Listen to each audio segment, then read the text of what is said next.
मैं महादेव आज अपने बच्चों से मिलने आया हूँ। मेरे बच्चों, कैसे हो आप सब? आज मुझे तुम कुछ उदास लग रहे हो। मैं जान सकता हूँ तुम्हारी उदासी का कारण क्या है?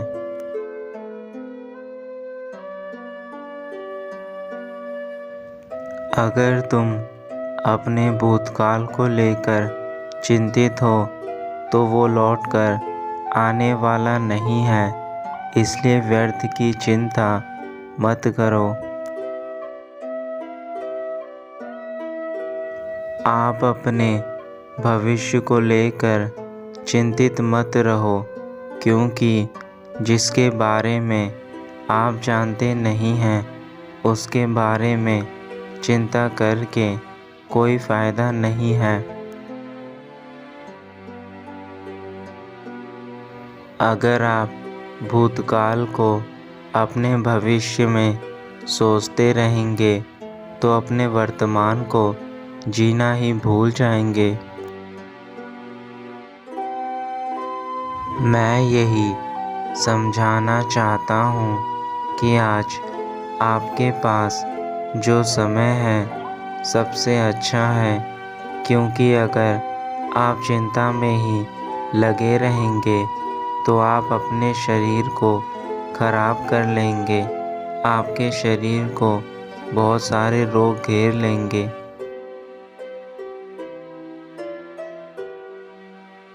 चिंता चिता के समान होती है।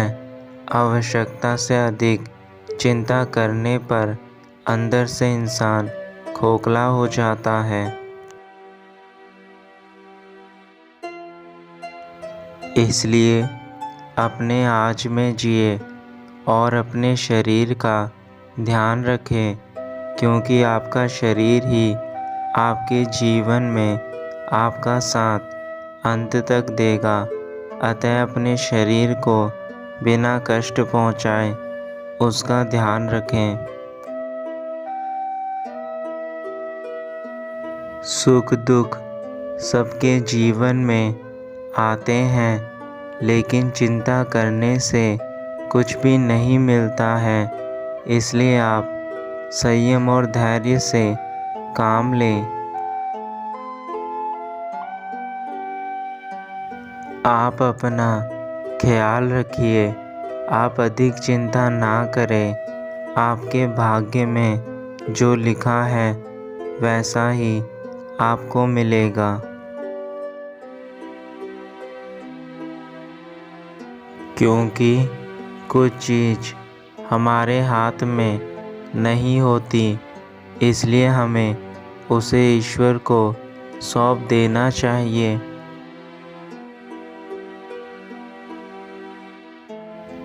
आपका जीवन एक सुंदर फूल की तरह है।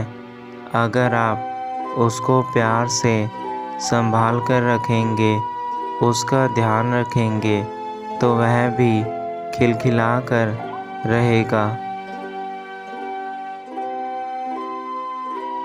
मैं आपको यही समझाना चाहता हूँ कि जीवन बहुत कीमती है। यह बार बार नसीब नहीं होता है। जीवन इंसान की वह पूंजी है जिसके सहारे वह अच्छे कार्य कर सकता है और अपने अच्छे कर्मों से दूसरे लोगों के जीवन में खुशियाँ ला सकता है।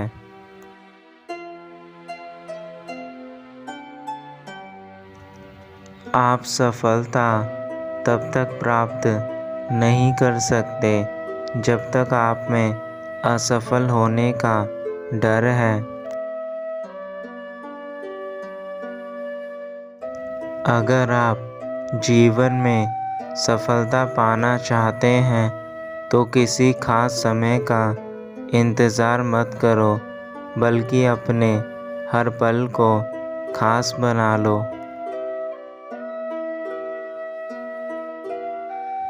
मेरे बच्चे, जब आपको क्रोध आता है तो उस समय आपको थोड़ा रुक जाना चाहिए। क्योंकि क्रोध में इंसान क्या बोलता है उसे स्वयं ज्ञात नहीं होता। इसलिए मेरे बच्चे, इस क्रोध नामी पाप को अपने जीवन में कोई स्थान ना दें। कठिन परिश्रम करने से सफलता मिलती है, आलस करने से रोग मिलते हैं और अहंकार करने से कठिनाइयाँ मिलती हैं। इसलिए जीवन में आप कठिन परिश्रम करो, तभी आपको सफलता मिलेगी। आलस को त्याग दे, वरना पराजय को प्राप्त करेंगे और अहंकार करने से जीवन जीना बहुत कठिन हो जाएगा।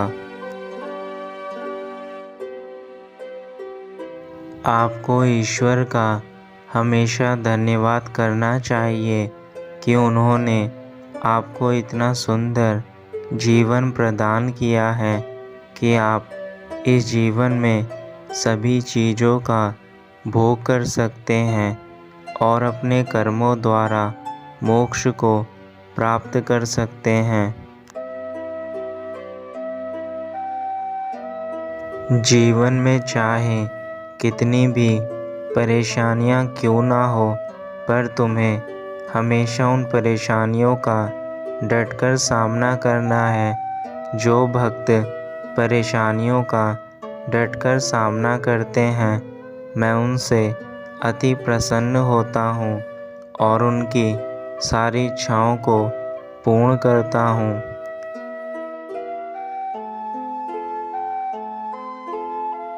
मेरे बच्चे, जो बुद्धि मैंने तुम्हें प्रदान की है वह तुम्हारे पूर्ण जीवन को बदलने में सक्षम है।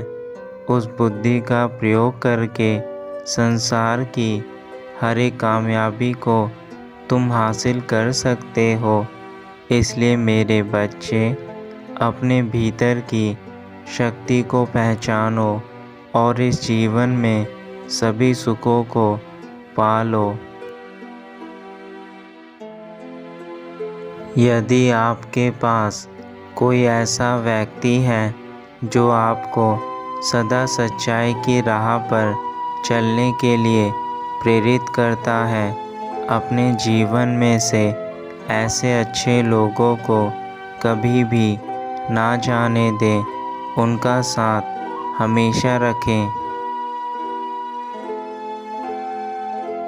जीवन में जब परिस्थितियाँ विपरीत होती हैं तो व्यक्ति का प्रभाव और पैसा नहीं, स्वभाव और संबंध काम आते हैं। इसलिए अपना व्यवहार अच्छा रखें, सभी के साथ प्यार से बोलें और जीवन खुशी से बिताएं। अब मैं अपने धाम वापस जाना चाहता हूँ और यही कहना चाहता हूँ कि जीवन में अच्छा बने, हमेशा खुश रहें, स्वस्थ रहें। तुम्हारा कल्याण हो।